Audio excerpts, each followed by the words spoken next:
cousin, F24, falsely accused me, M31, of sexual assault.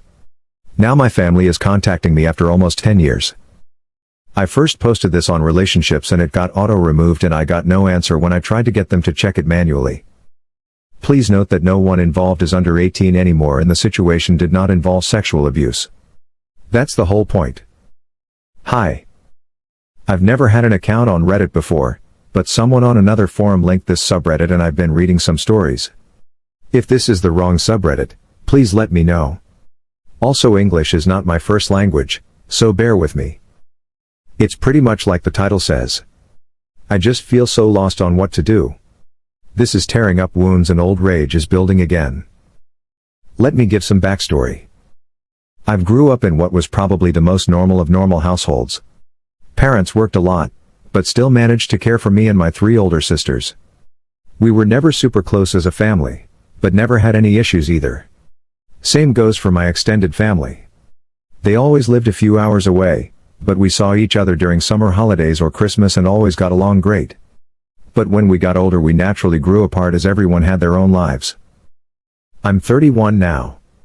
In 2014, when I was 22 and attending uni, I got a phone call from my mother that turned my life upside down. I remember I didn't even answer at first, because I was gaming with friends. But she called again immediately after the first call. This was an unwritten rule in the family. If you call twice like that, it's important. Like someone died important. So when she called again, I excused myself and answered, only to hear chaos in the other end. Like people were arguing. But when my mom realized I had answered, it sounded like she went to another room and closed the door. I just asked what was going on and I heard she was crying. My memory of this conversation is a bit blurry, but she basically asked me if I had something to confess to regarding E. E is my cousin on my mom's side and is 7 years younger than me, 15 at the time. At that point I hadn't even seen E for several years.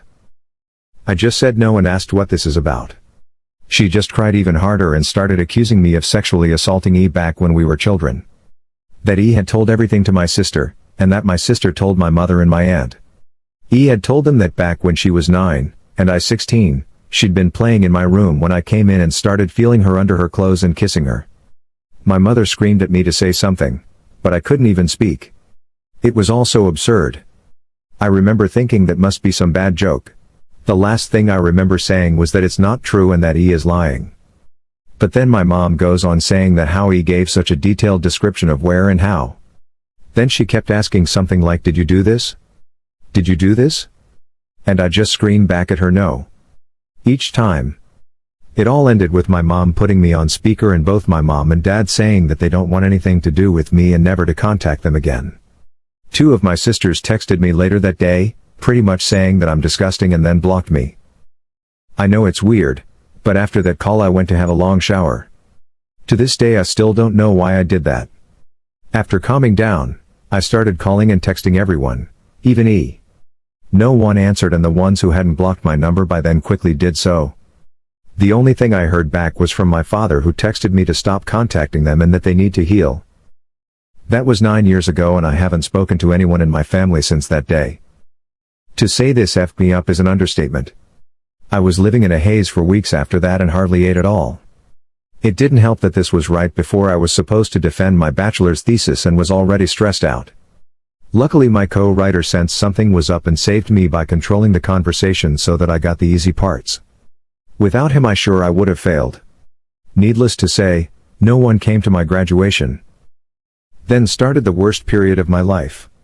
I spent the first year expecting the cops to knock on my door and arresting me for sexual abuse. I didn't land any jobs, just living off my saved money. I drank a lot and did oxy. I also grew resentful and violent. The only reason I didn't hurt anyone is because no one was around. My neighbor called the cops on me once after I had smashed a glass, but I managed to convince the officers that I had just dropped it, and they went away since there were no others inside my apartment. Instead of sleeping, I spent my nights planning how I could hurt E and make sure no one ever found out. Even thinking how I could actually do the things she'd accused me of, but much worse. I know, I'm not proud of that. I landed my first real job in my field in late 2015. Only then did things start to improve. I focused all my time on my job, as it gave me something normal to do. Recovery was a slow process, but I drank less, sober now for 4+ years, and smiled more.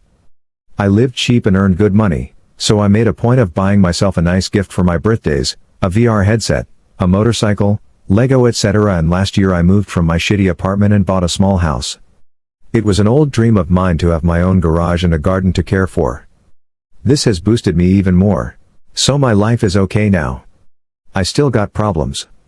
I've been on antidepressants for the last few years, and while they help, it's not in a happy way.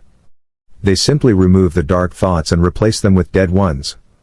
My trust in other people is close to non-existent. I've tried dating, but only been on 2 dates with 2 different women. It's really hard to speak like a normal person when it comes down to it. And what would I tell a potential partner when she asks about my family? Oh, you know, they accused me of a heinous crime and we're not talking anymore. But I didn't do it, I swear.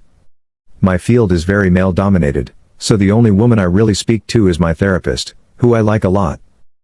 If this text was difficult to follow, I apologize. I'm not good with words on the best of days, and I started rambling a bit when it all came back to me. It's already getting long, so I will fast forward to my current issue. A few days ago, I received a text from my mother. It felt unreal and I was scared to open it at first, so I just stared at the notification for hours before opening it. Yesterday, another text followed. Translated, they basically say. Text 1. Hi, my name. It's been so long since we talked. We miss you and want to know how you're doing. Here she writes a long text about my sisters and how my nieces and nephews are getting big. I didn't even know I was an uncle. Know that we love you and always will. Mom and Dad. Text 2. Hi, my name. We understand if you don't want to talk to us after what happened, but please listen. Last month, the subject of you was brought up at a family gathering. During this, E was downplaying everything that had happened to her. It got so awkward that she finally admitted that nothing happened and that she probably just dreamt it. We were all appalled by this. When we last spoke, we wanted to protect E and did the only thing we thought we could do. We know that's not excusing how you were treated. What E did was wrong and we're all angry at her. We have called everyone that knew and told them the truth. We all want to speak with you and your sisters want you to meet their families. Please write back if you can find it in you to forgive us. Mom and Dad. So yeah. That's my situation right now. I haven't answered, but they no doubt know I've seen it. Truth be told, I'm seething. So many old, shitty memories are now stirring again. I don't want to forgive them and I wouldn't trust myself to be in the same room as them right now. Part of me wants to call my family and unleash everything on them, to guilt them with everything I went through until they all hit their rock bottom. Then dedicate my life to make my cousin's life as miserable as possible. The other part wants to ignore them and continue with my okay-ish life with my motorcycle and my garden to keep me company. I don't have any friends. The only people I speak to are my coworkers, but we're not really close. I've called my therapist's clinic, but they told me she's on vacation and won't be available for weeks, and I don't want anyone else than her. So that leaves internet strangers. So please, where to go from here? Do I ignore them and continue as is? Or do I answer? And if so, what to even write? I'm pretty sure meeting them in person would be a bad idea for a foreseeable future, but I'm not even sure how my life can improve from picking up those old threads. As embarrassing as it may sound, I've dreamed about the day when they apologize to be them throwing themselves to the ground and kissing my feet. Texting seems so anticlimactic now. TLDR. My cousin falsely accused me of sexual assaulting her when we were minors and I was disowned. Now it has been revealed that it never happened and my family is contacting me and wants to make amends. I don't know how to respond. Edit. Holy shit, I went to bed yesterday after answering a couple of comments. I was happy then when someone just said to wait for Mount Therapist to come back, something that had flown over my head. Now there's 1,300 comments. I can't possibly answer all, but I'll try to read all when I get home from work. I just want to address something I saw a few people mention. That my therapist wouldn't leave for that long without telling me. I don't know how this works in other places. But this is a state-run clinic, no hourly rate or anything. I got assigned to her when first going there, which means she will continue to get me on meetings that follows. But that is not 100%. If she's on leave or sick, I might get someone else. 4 to 6 weeks of vacation is not uncommon. Edit 2. Some people have messaged me about an update video on TikTok. Please note that this is not by me. All I have written you can see on this page. Hi. It's been a while since my last post and I can't count the people asking me for an update. So I thought I'd post one, even though there's not much to say. First, I'd like to get a few things out of the way. Thanks all who wrote and offered support and advice. I'm sorry I couldn't reply to all, but know that I've read them. Also, thanks to everyone who reached out to distract me with talks about my hobbies. I know I wasn't very responsive, but I know you meant well. To the openly hostile ones, borderline threatening me to quit antidepressants and counseling and instead insert religious figure here into my life. No. Many people told me I should pursue legal action.